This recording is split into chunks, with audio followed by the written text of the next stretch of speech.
معزز ناظرین السلام علیکم۔ ویڈیو شروع کرنے سے پہلے آپ سے گزارش ہے کہ ہمارا چینل سبسکرائب کر دیں تاکہ آنے والی ہر ویڈیو آپ تک پہنچ سکے۔ شکریہ۔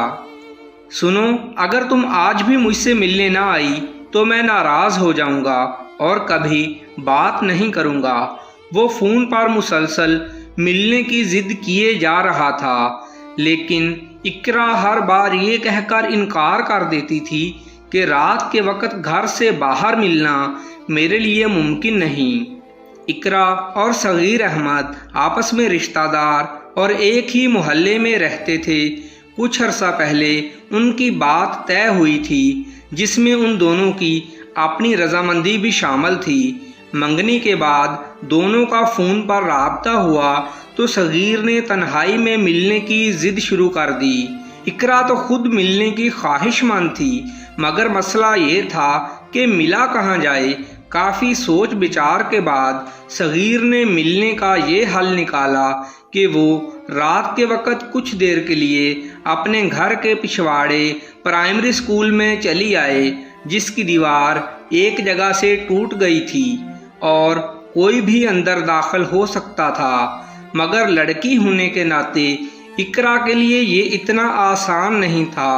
دوسری طرف صغیر کا اصرار بڑھتا جا رہا تھا۔ اب تو نوبت ناراضگی تک آ پہنچی تھی۔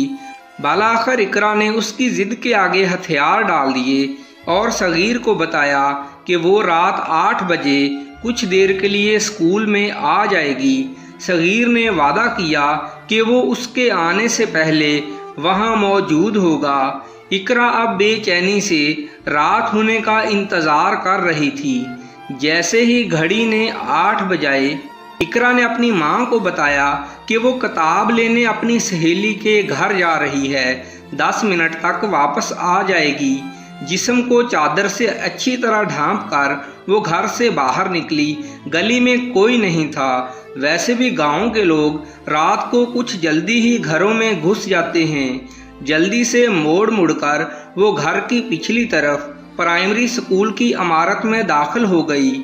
اس کا دل ڈر اور بے چینی کی وجہ سے زور زور سے دھڑک رہا تھا۔ ایک طرف 3 کمرے اور ان کے آگے برآمدے بنے ہوئے تھے۔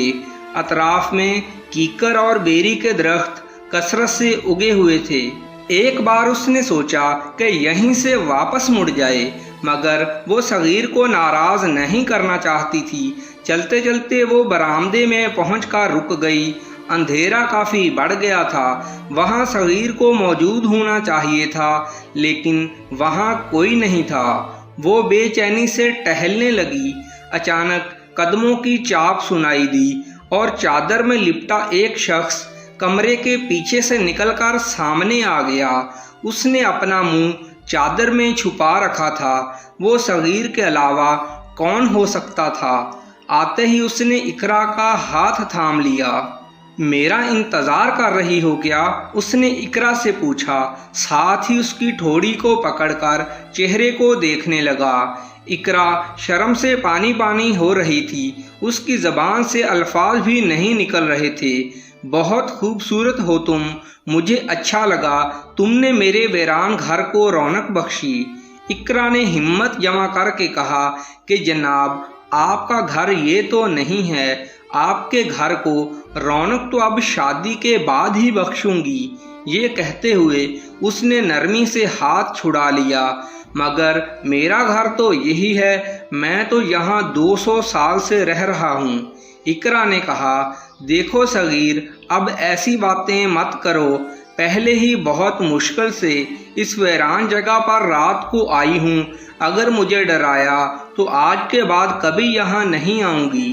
ابھی اقرا نے اتنا ہی کہا تھا کہ اس کے سویٹر کی جیب میں پڑے موبائل فون پر گھنٹی بجی۔ اس نے موبائل نکال کر دیکھا تو اسکرین پر صغیر کا نمبر چمک رہا تھا۔ اقرا نے حیران ہو کر پوچھا کہ تمہارا موبائل کس کے پاس ہے؟ صغیر نے کوئی جواب نہ دیا۔ اقرا نے کال ریسیو کی تو آگے سے آواز آئی، معاف کرنا یار، امی کی طبیعت خراب ہو گئی ہے، مجھے ان کو لے کر ڈاکٹر کے پاس جانا پڑا، میں تم سے ملنے آج اسکول میں نہیں آ سکوں گا۔ امید ہے تم میری مجبوری سمجھ کر ناراض نہیں ہوگی۔ دوسری طرف سے اقرا کے منگیتر صغیر احمد کی آواز آ رہی تھی۔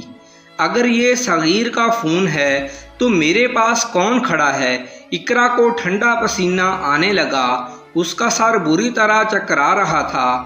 جب اس نے سر اٹھا کر سامنے دیکھا تو وہاں کوئی نہیں تھا۔ وہ شخص ایک دم کہیں غائب ہو گیا تھا۔ اقرا نے ہمت جمع کر کے باہر کی طرف دوڑ لگا دی اور گھر کے دروازے پر آ کر رکی۔ اس کا سانس بری طرح پھولا ہوا تھا۔ گھر میں داخل ہو کر وہ بستر پر گر گئی۔ اس کے کانوں میں بار بار آواز آ رہی تھی کہ یہی میرا گھر ہے، میں 200 سال سے یہاں رہتا ہوں۔